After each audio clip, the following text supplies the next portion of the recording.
Ny fitrandrahana tsy ara-dalàna ny tsy fisian'ny asa, ny fanamboarana charbon sy ny trano amin'ny alalan'ny alaongo ary ny fitombon'ny mponina, ireo no anisany mandripoka ny drakaka na ny crabe ho an'ny faritra Sofia. Natsangana ny plateforme ahafahana miaro izany izay andraisan'ny tsirairay andraikitra ny harena voajanahary azo avoazina toy ny drakaka ka azo atao tsara ny manarina izany.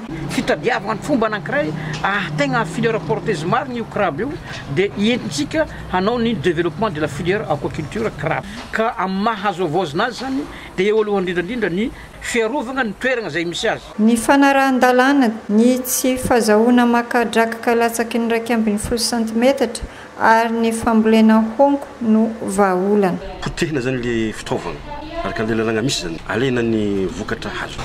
Atsika hoe aza mety vahiny zany tsy mandeha mihady drakaka agny amin'ny fody. Tsy alena sinoaly madinika igny amizay zany vidividy egny. Ho an'ny fikambanan'ny mpanjony dia rarian'izy ireo ny fanaraha-maso akaiky ny fitombon'ny drakaka. Raha misy fahalanan'io atsika ihany ny maty amin'ny voalohany. Zareo mpihinana ny tsy hinana fa ny velogna aminazy tsy hita raha hoanina. Tokony arahiny lalàna tanambaratany. Raha tsy aivina ny taona 7.4 dia mahatratra 800 taona ny vokatra drakatra ho an'ny faritra Sofia izay mamatsy ny tsena anatiny sy ny tsena iraisam-pirenena toy ny any Azia.